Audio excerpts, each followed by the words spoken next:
Hello friends, आज हम लोग इंटर के इतिहास बुक के चैप्टर नंबर 3 बंधुत्व जाति तथा वर्ग यानी प्रारंभिक समाज के टोटल 50 ऑब्जेक्टिव क्वेश्चन को हल करेंगे, जिसमें से आपको इस क्वेश्चन को हल करने के लिए कुछ सेकेंड ही समय दिया जाएगा। आप अपना स्कोर कमेंट बॉक्स में ज़रूर लिखें ताकि आपको पता चले कि तैयारी आपका किस लेवल का है, क्योंकि इस बार इंटर एग्ज़ाम 2026 का ऑब्जेक्टिव क्वेश्चन में 45 प्लस आंसर किया जाए। ठीक है फ्रेंड्स, तो चलिए स्टार्ट करते हैं। आपका पहला क्वेश्चन है,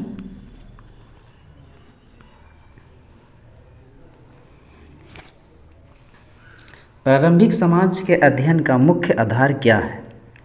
प्रारंभिक समाज के अध्ययन का मुख्य आधार क्या है?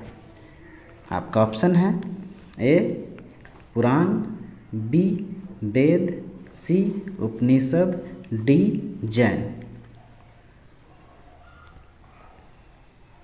आपका सही जवाब होगा ऑप्शन नंबर बी वेद। नेक्स्ट क्वेश्चन में बढ़ेंगे। क्वेश्चन नंबर 2, ऋग्वेद की रचना किस भाषा में हुई थी? ऋग्वेद की रचना किस भाषा में हुई थी? आपके पास ऑप्शन है ए संस्कृत में, बी प्राकृत में, सी पाली में, डी अपभ्रंश में। आपका सही जवाब होगा ऑप्शन नंबर ए संस्कृत में। नेक्स्ट क्वेश्चन में बढ़ेंगे। क्वेश्चन नंबर 3, ऋग्वेद का समय काल माना जाता है। ऋग्वेद का समय काल माना जाता है। आपके पास ऑप्शन है ए 600 ईसा पूर्व, बी 1500 ईसा पूर्व से 1000 ईसा पूर्व के बीच, सी 200 ईसा पूर्व, डी 500 ईस्वी। आपका सही जवाब होगा ऑप्शन नंबर बी 1500 ईसा पूर्व से 1000 ईसा पूर्व के बीच। नेक्स्ट क्वेश्चन में बढ़ेंगे। क्वेश्चन नंबर 4, ऋग्वेद में कितने सूक्त हैं? ऋग्वेद में कितने सूक्त हैं? आपका ऑप्शन है ए 1000, बी 1028, सी 1500, डी 2000। आपका सही जवाब होगा option number B 1028। Next question में बढ़ेंगे। क्वेश्चन नंबर 5, वैदिक समाज का मूल आधार क्या था? वैदिक समाज का मूल आधार क्या था? आपके पास ऑप्शन है ए वर्ण, बी परिवार, सी ग्राम, डी बंधुत्व। आपका सही जवाब होगा ऑप्शन नंबर डी बंधुत्व। नेक्स्ट क्वेश्चन में बढ़ेंगे। क्वेश्चन नंबर 6, ऋग्वैदिक समाज किस पर आधारित था? ऋग्वैदिक समाज किस पर आधारित था? आपका ऑप्शन है ए शिकार पर, बी पशुपालन पर, सी कृषि पर, डी व्यापार पर। आपका सही जवाब होगा ऑप्शन नंबर बी पशुपालन पर। नेक्स्ट क्वेश्चन में बढ़ेंगे। क्वेश्चन नंबर 7, ऋग्वेद में किस धातु का उल्लेख नहीं मिलता है? ऋग्वेद में किस धातु का उल्लेख नहीं मिलता है? आपके पास ऑप्शन है ए सोना, बी तांबा, सी लोहा, डी चांदी। आपका सही जवाब होगा ऑप्शन नंबर सी लोहा। नेक्स्ट क्वेश्चन में बढ़ेंगे। क्वेश्चन नंबर 8, जन शब्द ऋग्वेद में किसका द्योतक है? जन शब्द ऋग्वेद में किसका द्योतक है? आपका ऑप्शन है ए ग्राम का, बी गण का, सी समुदाय या जनसमूह का, डी राज्य का।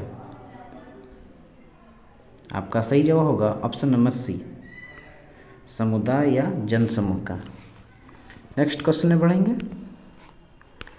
क्वेश्चन नंबर 9, ऋग्वैदिक समाज में प्रधान इकाई थी। ऋग्वैदिक समाज में प्रधान इकाई थी। आपके पास ऑप्शन ए कुल, बी वर्ण, सी ग्राम, डी जन। आपका सही जवाब होगा ऑप्शन नंबर डी जन। नेक्स्ट क्वेश्चन में बढ़ेंगे। क्वेश्चन नंबर 10, वैदिक काल में राजा का मुख्य कार्य क्या था? वैदिक काल में राजा का मुख्य कार्य क्या था? आपका ऑप्शन है ए कर संग्रह, बी युद्ध और सुरक्षा, सी व्यापार, डी शिक्षा।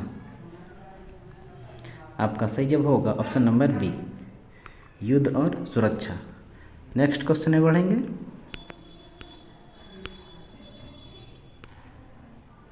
क्वेश्चन नंबर 11, सभा और समिति किससे संबंधित शब्द है? सभा और समिति किससे संबंधित शब्द है?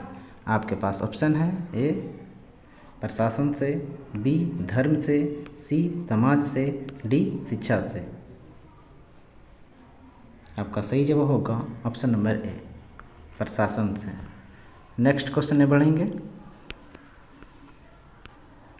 क्वेश्चन नंबर 12, वैदिक समाज में सभा क्या थी? वैदिक समाज में सभा क्या थी? आपके पास ऑप्शन है ए ग्राम पंचायत, बी जनजातीय संगठन, सी दरबार, डी यज्ञ स्थल। आपका सही जवाब होगा ऑप्शन नंबर बी जनजातीय संगठन। नेक्स्ट क्वेश्चन में बढ़ेंगे। क्वेश्चन नंबर 13, ग्रामीणी किसे कहा जाता था? ग्रामीणी किसे कहा जाता था? आपके पास ऑप्शन है नगर प्रमुख को, बी ग्राम प्रमुख को, सी सैनिक प्रमुख को, डी पुरोहित को। आपका सही जवाब होगा ऑप्शन नंबर बी ग्राम प्रमुख को। नेक्स्ट क्वेश्चन में बढ़ेंगे। क्वेश्चन नंबर 14, वैदिक समाज की आर्थिक रीढ़ थी? वैदिक समाज की आर्थिक रीढ़ थी। आपके पास ऑप्शन है ए पशुपालन, बी धातु उद्योग, सी व्यापार, डी हस्तशिल्प। आपका सही जवाब होगा ऑप्शन नंबर ए पशुपालन। नेक्स्ट क्वेश्चन में बढ़ेंगे। क्वेश्चन नंबर 15, पशु वैदिक समाज में किसका प्रतीक थे? पशु वैदिक समाज में किसका प्रतीक थे? आपके पास ऑप्शन है ए धन और समृद्धि का, बी धर्म का, सी राज्य का, डी व्यापार का। आपका सही जवाब होगा ए धन और समृद्धि का। नेक्स्ट क्वेश्चन में बढ़ेंगे। क्वेश्चन नंबर 16, दास और दासी किसका धोतक थे? दास और दासी किसका धोतक थे? आपके पास ऑप्शन है ए युद्धबंदी, बी दास प्रथा, सी सेवक, डी उपरोक्त सभी। आपका सही जवाब होगा ऑप्शन नंबर डी उपरोक्त सभी। नेक्स्ट क्वेश्चन में बढ़ेंगे। क्वेश्चन नंबर 17, ऋग्वेद में वर्ण व्यवस्था का प्रथम उल्लेख कहाँ मिलता है? ऋग्वेद में वर्ण व्यवस्था का प्रथम उल्लेख कहाँ मिलता है? आपके पास ऑप्शन है ए पुरुष सूक्त में, बी उपनिषद में, सी सामवेद में, डी अथर्ववेद में। आपका सही जवाब होगा ऑप्शन नंबर ए पुरुष सूक्त में। नेक्स्ट क्वेश्चन में बढ़ेंगे। क्वेश्चन नंबर 18, पुरुष सूक्त में समाज को कितने वर्णों में बांटा गया है? पुरुष सूक्त में समाज को कितने वर्णों में बांटा गया है? आपके पास ऑप्शन है ए 2, बी 3, सी 4, डी 5। आपका सही जवाब होगा ऑप्शन नंबर सी 4 वर्ण में। नेक्स्ट क्वेश्चन में बढ़ेंगे। क्वेश्चन नंबर 19, ऋग्वेद के अनुसार ब्राह्मण किससे उत्पन्न हुआ? ऋग्वेद के अनुसार ब्राह्मण किससे उत्पन्न हुआ? आपके पास ऑप्शन है ए पुरुष के मुख से, बी पुरुष के हाथ से, सी पुरुष की जंघा से, डी पुरुष के पैरों से। आपका सही जवाब होगा ऑप्शन नंबर ए पुरुष के मुख से। नेक्स्ट क्वेश्चन में बढ़ेंगे। क्वेश्चन नंबर 20, ऋग्वेद के अनुसार क्षत्रिय किससे उत्पन्न हुए? ऋग्वेद के अनुसार क्षत्रिय किससे उत्पन्न हुए? आपके पास ऑप्शन है ए मुख से, बी भुजाओं से, सी जंघाओं से, डी पैरों से। आपका सही जवाब होगा ऑप्शन नंबर बी, भुजाओं से। नेक्स्ट क्वेश्चन में बढ़ेंगे। क्वेश्चन नंबर 21, वैश्य किससे उत्पन्न हुए? वैश्य किससे उत्पन्न हुए? आपके पास ऑप्शन है, ए मुख से, बी भुजाओं से, सी जंघा से, डी पैरों से। आपका सही जवाब होगा ऑप्शन नंबर सी, जंघा से। नेक्स्ट क्वेश्चन में बढ़ेंगे। क्वेश्चन नंबर 22, शूद्र किससे उत्पन्न हुए? शूद्र किससे उत्पन्न हुए? आपके पास ऑप्शन है, ए मुख से, बी भुजाओं से, सी जंघा से, डी पैरों से। आपका सही जवाब होगा ऑप्शन नंबर डी, पैरों से। नेक्स्ट क्वेश्चन में बढ़ेंगे। क्वेश्चन नंबर 23, वैदिक समाज में किस वर्ण को उपेक्षित किया गया है? वैदिक समाज में किस वर्ण को उपेक्षित किया गया है? आपके पास ऑप्शन है, ए ब्राह्मण को, बी क्षत्रिय को, सी वैश्य को, डी शूद्र को। आपका सही जवाब होगा ऑप्शन नंबर डी, शूद्र को। नेक्स्ट क्वेश्चन में बढ़ेंगे। क्वेश्चन नंबर 24, वैदिक समाज में ब्राह्मणों का कार्य क्या था? वैदिक समाज में ब्राह्मणों का कार्य क्या था? आपके पास ऑप्शन है, ए शासन का, बी धर्म और यज्ञ का, सी युद्ध का, डी व्यापार का। आपका सही जवाब होगा ऑप्शन नंबर बी, धर्म और यज्ञ का। नेक्स्ट क्वेश्चन में बढ़ेंगे।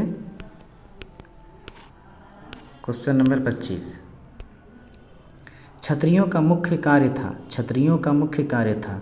आपके पास ऑप्शन है, ए युद्ध और शासन का, बी शिक्षा का, सी व्यापार का, डी कृषि का। आपका सही जवाब होगा ऑप्शन नंबर ए, युद्ध और शासन का। नेक्स्ट क्वेश्चन में बढ़ेंगे। क्वेश्चन नंबर 26, वैश्य का मुख्य कार्य था। वैश्य का मुख्य कार्य था। आपके पास ऑप्शन है, ए युद्ध का, बी शिक्षा का, सी व्यापार और कृषि का, डी यज्ञ का। आपका सही जवाब होगा ऑप्शन नंबर सी, व्यापार और कृषि का। नेक्स्ट क्वेश्चन में बढ़ेंगे। क्वेश्चन नंबर 27, शूद्रों का कार्य था। शूद्रों का कार्य था। आपके पास ऑप्शन है, यज्ञ का, बी सेवा का, सी शासन का, डी युद्ध का। आपका सही जवाब होगा ऑप्शन नंबर बी, सेवा का। नेक्स्ट क्वेश्चन में बढ़ेंगे। क्वेश्चन नंबर 28, गृहपति किसे कहा जाता था? गृहपति किसे कहा जाता था? आपके पास ऑप्शन है, ए परिवार का मुखिया का, बी ग्राम का प्रमुख का, सी राज्य प्रमुख का, डी पुरोहित का। आपका सही जवाब होगा ऑप्शन नंबर ए, परिवार का मुखिया का।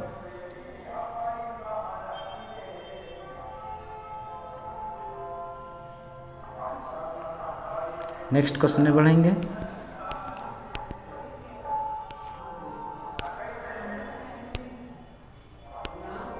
क्वेश्चन नंबर, उपनिषदों में मुख्य विचार किस विषय पर केंद्रित था? उपनिषदों में मुख्य विचार किस विषय पर केंद्रित था? आपका ऑप्शन है, ए दर्शन और आत्मा का, बी कृषि का, सी युद्ध का, डी व्यापार का। आपका सही जवाब होगा ऑप्शन नंबर ए, दर्शन और आत्मा का। नेक्स्ट क्वेश्चन में बढ़ेंगे। क्वेश्चन नंबर 30, जाति व्यवस्था का आधार क्या था? जाति व्यवस्था का आधार क्या था? आपके पास ऑप्शन है, ए जन्म, बी गुण, सी शिक्षा, डी शक्ति। आपका सही जवाब होगा ऑप्शन नंबर ए, जन्म का। नेक्स्ट क्वेश्चन में बढ़ेंगे।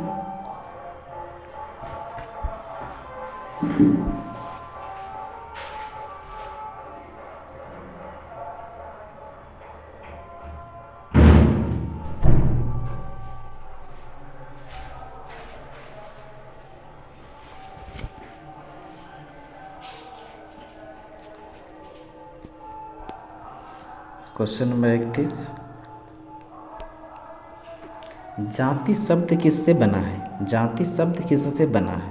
आपका ऑप्शन है, ए जातु, बी जन, सी जन, डी वर्ण। आपका सही जवाब होगा ऑप्शन नंबर सी, जन से। नेक्स्ट क्वेश्चन में बढ़ेंगे। क्वेश्चन नंबर 32, वैदिक काल में विवाह किस प्रकार का होता था? वैदिक काल में विवाह किस प्रकार का होता था? आपके पास ऑप्शन है, ए बलात्, बी सहमति से, सी कन्यादान पर आधारित, डी इनमें से सभी। आपका सही जवाब होगा ऑप्शन नंबर सी, कन्यादान पर आधारित। नेक्स्ट क्वेश्चन में बढ़ेंगे। क्वेश्चन नंबर 33, अश्वमेध यज्ञ किस उद्देश्य से किया जाता था? अश्वमेध यज्ञ किस उद्देश्य से किया जाता था? आपके पास ऑप्शन है, ए धन प्राप्ति, बी राज्य विस्तार, सी धार्मिक लाभ, डी कृषि विकास। आपका सही जवाब होगा ऑप्शन नंबर बी, राज्य विस्तार। नेक्स्ट क्वेश्चन में बढ़ेंगे। क्वेश्चन नंबर 34, राजसूय यज्ञ का उद्देश्य था। राजसूय यज्ञ का उद्देश्य था। आपके पास ऑप्शन है, ए राजा की प्रतिष्ठान बढ़ाना, पशुओं की वृद्धि, सी भूमि की उर्वरता, डी व्यापार।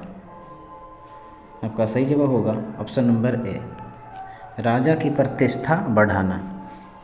नेक्स्ट क्वेश्चन में बढ़ेंगे। क्वेश्चन नंबर 35, वैदिक यज्ञ किसके लिए किए जाते थे? वैदिक यज्ञ किसके लिए किए जाते थे? आपके पास ऑप्शन है, ए देवताओं को प्रसन्न करने हेतु, बी कृषि उपज बढ़ाने हेतु, सी युद्ध में विजय हेतु, डी उपरोक्त सभी। आपका सही जवाब होगा ऑप्शन नंबर डी, उपरोक्त सभी। नेक्स्ट क्वेश्चन में बढ़ेंगे। क्वेश्चन नंबर 36, वैदिक समाज में महिलाओं की स्थिति कैसी थी? वैदिक समाज में महिलाओं की स्थिति कैसी थी?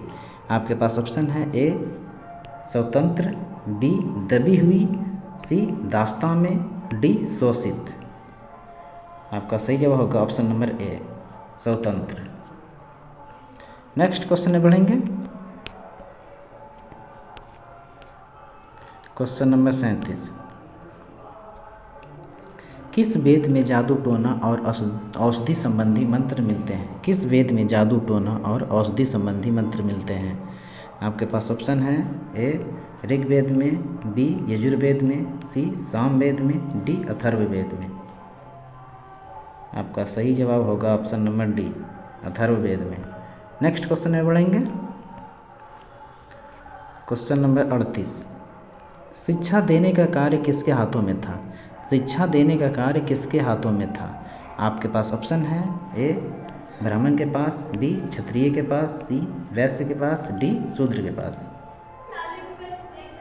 आपका सही जवाब होगा ऑप्शन नंबर ए, ब्राह्मण के पास। नेक्स्ट क्वेश्चन में बढ़ेंगे। क्वेश्चन नंबर 39, गोष्ठियों और सभाओं में कौन भाग ले सकता था? गोष्ठियों और सभाओं में कौन भाग ले सकता था? आपके पास ऑप्शन है, ए केवल पुरुष, बी केवल ब्राह्मण, सी केवल क्षत्रिय, डी सभी वर्ण। आपका सही जवाब होगा ऑप्शन नंबर ए, केवल पुरुष। नेक्स्ट क्वेश्चन में बढ़ेंगे।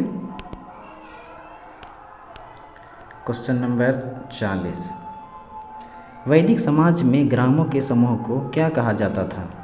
वैदिक समाज में ग्रामों के समूह को क्या कहा जाता था? आपके पास ऑप्शन है, ए गण, बी नगर, सी जन, डी जनपद।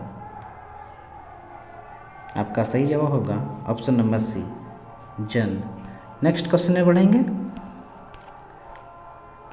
क्वेश्चन नंबर 41, दान किसे दिया जाता था? दान किसे दिया जाता था? आपके पास ऑप्शन है, ए क्षत्रिय को, बी ब्राह्मण को, सी वैश्य को, डी शूद्र को। आपका सही जवाब होगा ऑप्शन नंबर बी, ब्राह्मण को। नेक्स्ट क्वेश्चन में बढ़ेंगे। क्वेश्चन नंबर 42, वैदिक समाज का धर्म किस पर आधारित था? वैदिक समाज का धर्म किस पर आधारित था? आपके पास ऑप्शन है, ए यज्ञ और देव पूजा, बी दर्शन, सी व्यापार, डी नीति। आपका सही जवाब होगा ऑप्शन नंबर ए, यज्ञ और देव पूजा पर। नेक्स्ट क्वेश्चन में बढ़ेंगे। क्वेश्चन नंबर 43, वैदिक समाज का मुख्य देवता कौन था? वैदिक समाज का मुख्य देवता कौन था? आपके पास ऑप्शन है A Vishnu, B Indra, C Shiv, D Brahma. आपका सही जवाब होगा option number B, Indra. Next question में बढ़ेंगे। क्वेश्चन नंबर 44, अग्नि देवता किसके देवता थे? अग्नि देवता किसके देवता थे? आपके पास ऑप्शन है ए युद्ध, बी यज्ञ और यज्ञ का, सी ज्ञान का, डी व्यापार का। आपका सही जवाब होगा ऑप्शन नंबर बी, यज्ञ और यज्ञ का। नेक्स्ट क्वेश्चन में बढ़ेंगे। क्वेश्चन नंबर 45, वरुण देवता किसके देवता थे? वरुण देवता किसके देवता थे? आपके पास ऑप्शन है ए आकाश का, बी जल और नियम का, सी युद्ध का, डी यज्ञ का। आपका सही जवाब होगा ऑप्शन नंबर बी, जल और नियम का। नेक्स्ट क्वेश्चन में बढ़ेंगे। क्वेश्चन नंबर 46, पशुपति शिव की उपासना का प्रारंभ किस युग से माना जाता है? पशुपति शिव की उपासना का प्रारंभ किस युग से माना जाता है? आपके पास ऑप्शन है ए वैदिक, बी सिंधु घाटी, सी गुप्त काल, डी मौर्य काल। आपका सही जवाब होगा ऑप्शन नंबर बी, सिंधु घाटी। नेक्स्ट क्वेश्चन में बढ़ेंगे। क्वेश्चन नंबर 47, वर्ण व्यवस्था की सबसे बड़ी कमजोरी क्या थी? वर्ण व्यवस्था की सबसे बड़ी कमजोरी क्या थी? आपके पास ऑप्शन है ए शिक्षा, बी जन्म पर आधारित होना, सी शक्ति, डी सामंतवाद। आपका सही जवाब होगा ऑप्शन नंबर बी, जन्म पर आधारित होना। नेक्स्ट क्वेश्चन में पढ़ेंगे। क्वेश्चन नंबर 48, वैदिक समाज में राजा किसे कर देता था? वैदिक समाज में राजा किसे कर देता था? आपके पास ऑप्शन है ए दशमांश, बी उपज का छठा भाग, सी पशु कर, डी कोई नहीं। आपका सही जवाब होगा ऑप्शन नंबर बी, उपज का छठा भाग। नेक्स्ट क्वेश्चन में बढ़ेंगे। क्वेश्चन नंबर 49, उपनिषद शब्द का अर्थ है। उपनिषद शब्द का अर्थ है। आपके पास ऑप्शन है समीप बैठना, बी शिक्षा, सी दर्शन, डी ज्ञान। आपका सही जवाब होगा ऑप्शन नंबर ए, समीप बैठना। नेक्स्ट क्वेश्चन में बढ़ेंगे। क्वेश्चन नंबर 50, जाति व्यवस्था ने भारतीय समाज को कैसा बनाया? जाति व्यवस्था ने भारतीय समाज को कैसा बनाया? आपके पास ऑप्शन है ए संगठित, बी बिखरा हुआ, सी समानतापूर्ण, डी कमजोर। आपका सही जवाब होगा ऑप्शन नंबर बी, बिखरा हुआ। आपका टोटल 50 क्वेश्चन हो गया। ये आपका चैप्टर नंबर 3 था, हिस्ट्री का, इंटर का। और हाँ, यदि आप इंटर एग्ज़ाम 2026 में 45+ आंसर करना चाहते हैं तो हमारे चैनल सुपर क्लासेस गुरुजी को सब्सक्राइब और बेल आइकन को प्रेस ज़रूर करें, ताकि इस चैनल पर जब भी कोई सब्जेक्ट के ऑब्जेक्टिव क्वेश्चन को वीडियो को अपलोड किया जाए तो सबसे पहले आप तक पहुँचे, क्योंकि आपकी सफलता ही हमारी कोशिश है। मिलते हैं अगले नेक्स्ट वीडियो में।